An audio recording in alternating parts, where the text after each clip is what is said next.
J'ai décidé de vous corriger de commencer à corriger le premier exercice de la feuille que vous avez sur des exercices type brevet pour Pythagore. Donc au début, c'est sur cette feuille-là.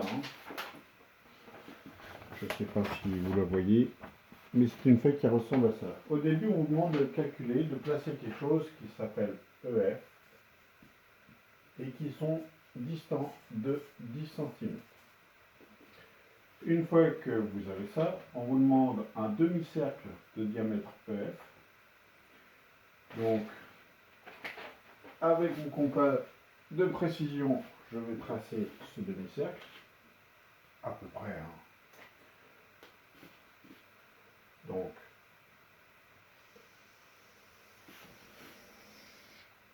voici mon demi-cercle. Et de placer un point G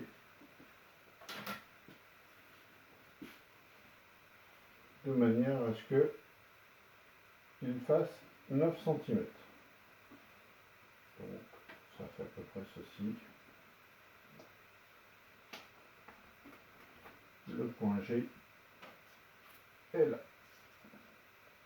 Et j'ai ça qui fait 9 cm.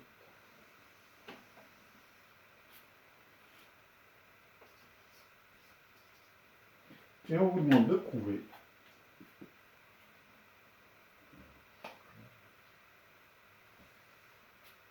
que ici, vous avez un angle droit. Vous l'avez déjà fait en classe, ceci, je ne sais pas si tout le monde l'avait noté. La particularité de E, F et G, c'est qu'ils sont tous sur ce cercle. Donc, qu'est-ce que c'est qu'un cercle? Finalement, ce sont tous les points qui sont à même distance d'un centre. Ici, notre centre est là. Je vais l'appeler O. Généralement, on utilise ça, mais ce serait peu autre chose. Quelle est la particularité? Je sais que ça fait 5 cm. Je sais que ça fait 5 cm. Et je sais que ça fait 5 cm. Je vais m'intéresser au premier triangle, celui qui s'appelle EOG.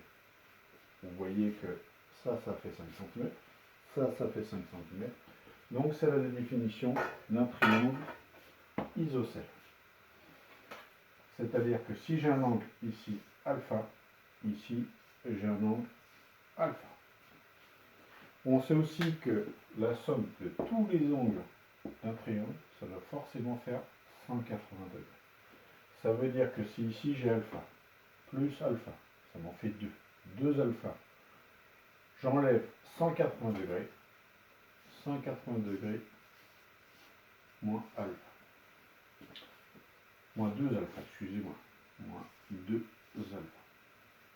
Donc si j'ai 180 degrés moins 2 alpha ici, forcément, sur ce trait-là, si ça fait 180 moins 2 alpha, ça fait 2 alpha.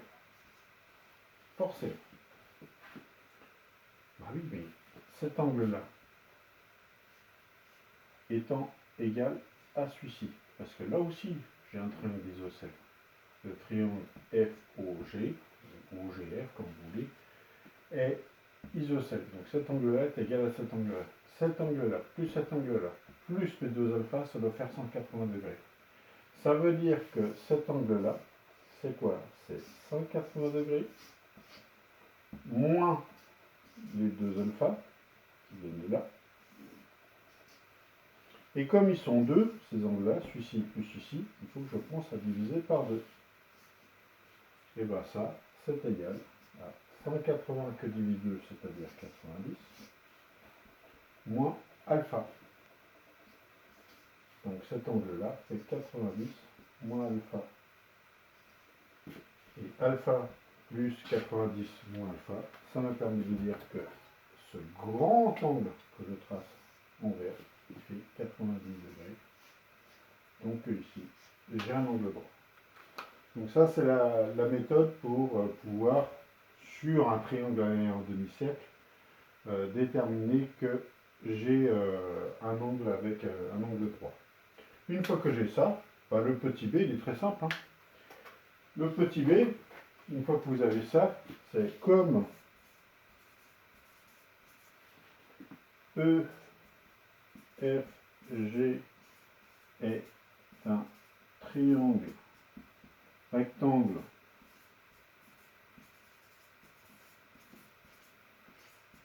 en G d'après le théorème de Pythagore, ça au carré est égal à ça au carré plus ça au carré. Du coup, sachant ça, je vais pouvoir trouver ceci. On va le faire ensemble. Hop. Donc, d'après le théorème de Pythagore,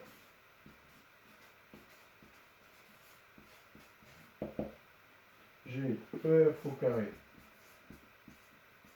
est égal à EG au carré plus GF au carré, c'est-à-dire 10 au carré est égal à 9 au carré plus GF au carré. Celui-là, je ne le connais pas.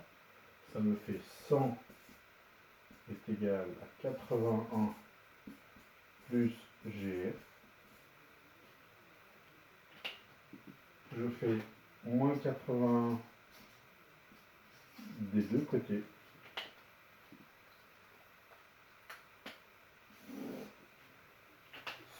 Moins 81, bah, ça nous fait 19, est égal à GF au carré, de là s'annule, GF est égal à racine carrée de 19. Ce sont des centimètres, donc je rappelle l'unité centimètre. Voilà, bon courage!